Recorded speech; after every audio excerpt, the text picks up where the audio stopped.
Think strategist means healing? That's why you're stuck. Real support play is about controlling the fight. You set the tempo. You deny dives, you create win opportunities before they happen. If you want to carry a strategist, it's time to level up. Healing is just a band-aid. Your real job is to stop fights from falling apart in the first place. That means healing, positioning properly, and disrupting plays before they happen. Because the best supports are the ones that don't react, they prevent. Dive heroes live on burst and chaos. If Spider-Man or Psylocke dives your back line, don't panic. Take a deep breath and check on your other strategists to make sure they're okay. If you need to peel for them, do so. Don't let them die. At least for me, sometimes when I get flustered, I'll often miss shots. If you take a deep breath and focus on hitting your shots and abilities, I promise you're gonna survive a lot more. I know it's stressful sometimes when you have a dive hero on your ass cheeks and you really have no one else to help you, but sometimes in those moments you need to rely on your own skill and your own mechanics to bail you out of those situations. Use your abilities. Use Luna Snow's freeze, Mantis's sleep, literally everything about Loki's kits, his clones, his ability to teleport, to go invisible, his immunity runes, Invisible Woman's double jump or her pushback, Rocket's wall run or dash, Adam Warlock's soul bond to essentially just click a button and say you to the divers if your team's around you, because you're invincible for about 8 seconds. I think it's 8 seconds. It might be 6. I should know that. I'm a Lord Adam Warlock, and that's kind of bad that I don't. Jeff's dive or his self bubble tech, which I'll show you in this video.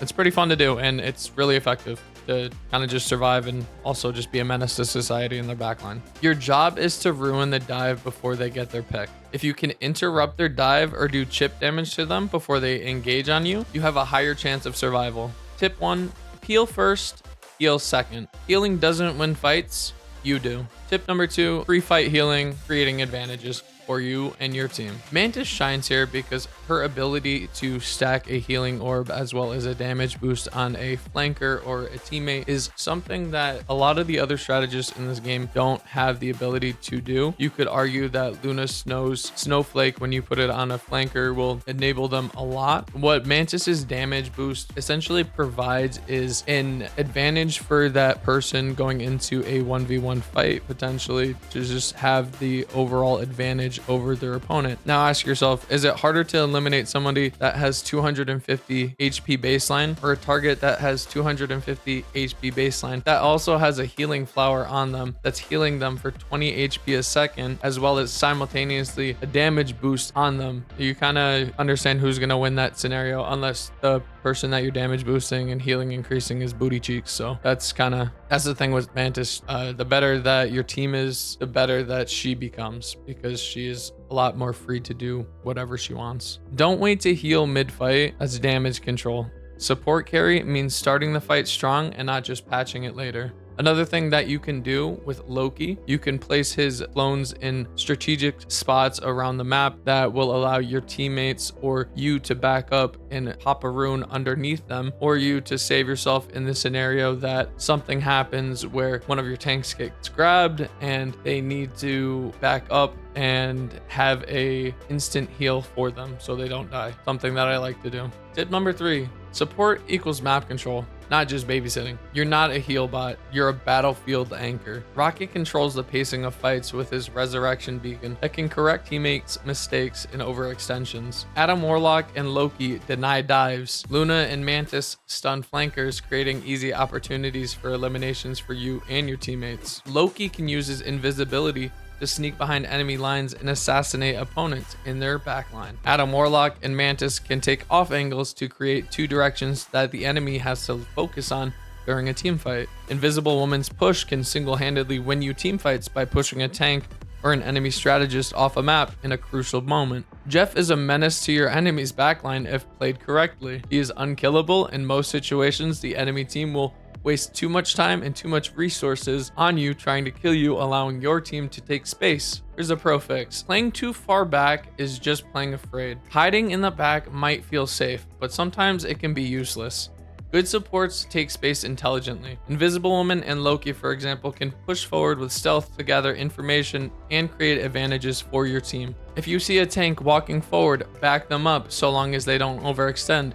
You'll start to realize what overextending tanks are versus good tanks that are trying to create space and create an advantage for your team based off of how the game flow is going. You're not fragile, you're a force multiplier. Tip number 4. Win by delaying, not just saving. If your team is losing a team fight, you don't have to run. You can delay, buy time for respawns or a regroup. Invisible Woman and Loki can go invisible, allowing yourself not to get staggered, trying to give yourself a hard reset or a soft reset in some cases, as well as Loki and Invisible Woman and sometimes Jeff or Rocket can stall the carts for periods of time or even stealth cap an objective, preventing it from moving, giving your team more time to get back to that point. Rocket's movement makes him a menace to hit when stalling points in overtime. Similar to how Captain America mains will jump around the cart, Rocket can crawl all around the objective, making him harder to hit. Jeff's invulnerability when he goes underwater, combined with his ability to quickly self-heal with his bubble, make him clutch in these situations where you need to stall for your team. Loki's ability to place a clone down and teleport to that clone, as well as putting his runes of invincibility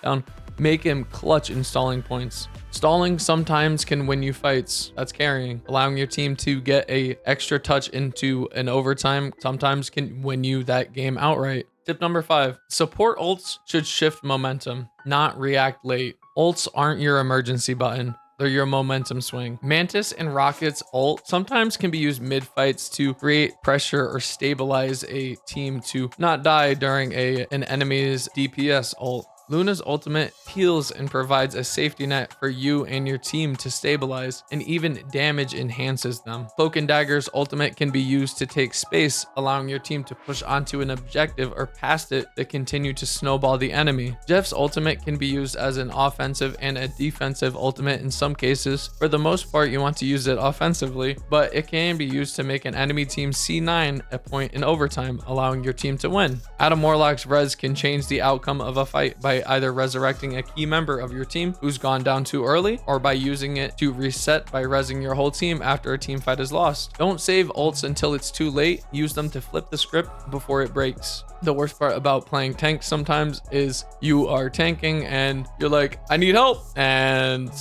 your help comes 5 seconds too late. I'm ready to put on a show and you're dead. So hopefully you can avoid that if you're playing Strategist. Here's some pro tricks. Invisible Woman's push and Cloak's Terror Cape allow for aerial denial. Set up in spots with Invisible Woman that you think the enemy will walk by while she's invisible for easy pushes off the map. Cloak and Dagger's Terror Cape can be used to blind as well as amplify the damage they receive when the enemy team is pushing into a team fight. This is best used around close quarters or choke points where you see all of the enemies grouping up together. Luna and Mantis's crowd control abilities combined with good communication can allow your entire team to focus the person who's stunned for an easy elimination. Here we're going to be diving into some of the best support carry kits. Mantis heals over time. Her ability to damage boost her teammates and herself, combined with her ability to crowd control targets, is unmatched for a lot of tempo control. Mantis also excels at taking off angles as well as enabling dive characters to be more deadly through her damage boosts and her heals over time that she can send her teammates into a 1v1 prepared to hopefully eliminate the opponent.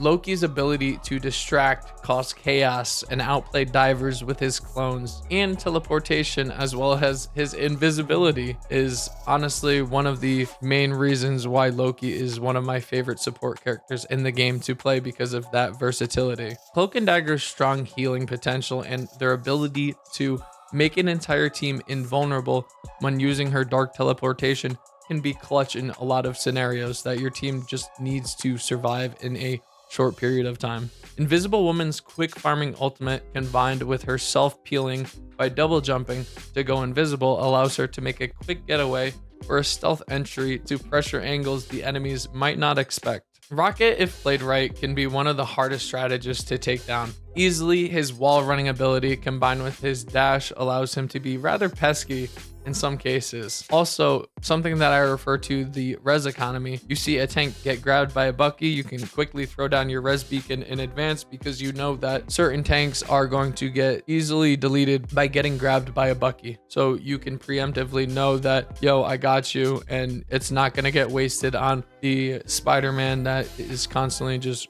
swinging into the back line and dying.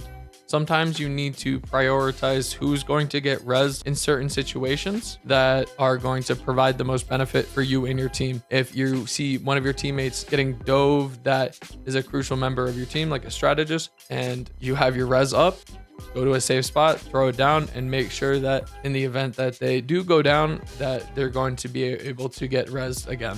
I say it just gives you more control on who you want to res, and sometimes that can win you a team fight. Like having a Groot res is a lot more beneficial to the team than having a Groot res at spawn and have to have him run all the way from spawn back to the team fight, because Groot is one of the slowest characters in the game, and I will tell you that it is painful as a Groot main having to run back to fights, and you are so slow. You are so slow. Jeff can be an enemy backline disruptor. Pause. He has infinite heal range. If you're playing Jeff at a higher level, you're probably in the enemy's backline. And if that's the case, the enemies, if they're running a dive comp, for the most part, they'll be in your backline, so you can operate a lot more freely, allowing you to become this flanking demon. You're flanking behind to assassinate the enemy supports or by spawn camping them because of Jeff's ability to realistically win a lot of the 1v1s in the game. Don't tell anyone that I told you to spawn camp people with Jeff, because they probably will hate Jeff mains even more, but fuck you Hawkeye mains.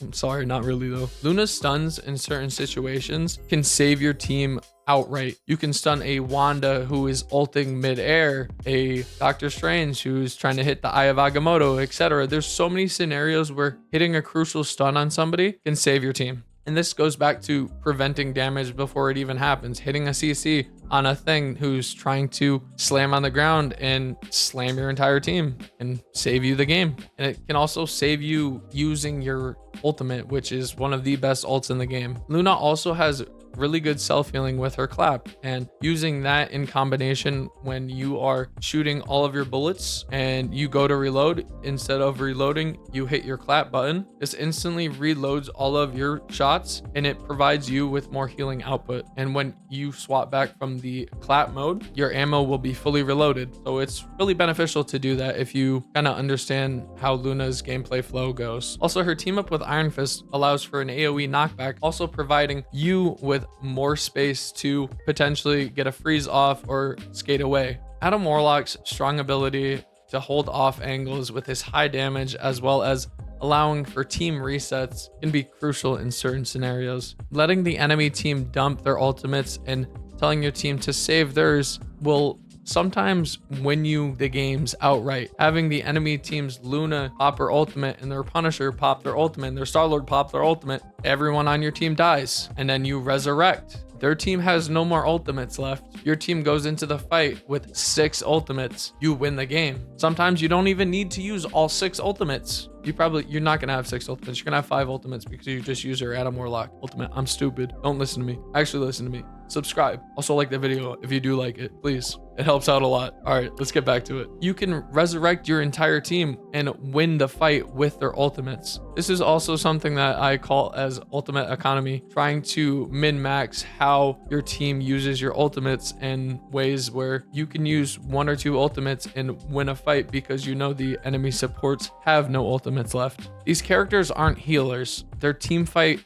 architects. Here are the best support players that I would recommend for new players. I would say start with Luna or Rocket. Luna will teach you tempo and timing, as well as when you should and shouldn't use your ultimates and abilities in key moments to not only ensure your survival, but your team's. Luna does have a high skill ceiling because she is heavily aim reliant. Due to this, missing shots or freezes sometimes can cost you matches, but the better that you get at her, the better that your aim is. Over time, you'll see a lot more success when you're playing the game as Luna. Rocket enhances your awareness of the battlefield, and it also allows you to create opportunities for your teams to get picks. His team up with Punisher is arguably one of the best in the game. Totally not biased opinion coming from a group man. I hate that team up. His small stature combined with his mobility and ability to fly in the sky and hover allows him to have so much more of an advantage when it comes to getting dove, as well as increasing his vision over the battlefield. Start with Eater and learn how to carry it by preventing chaos. You don't follow the fight, you frame it. The team's tempo is your responsibility. The space they can push,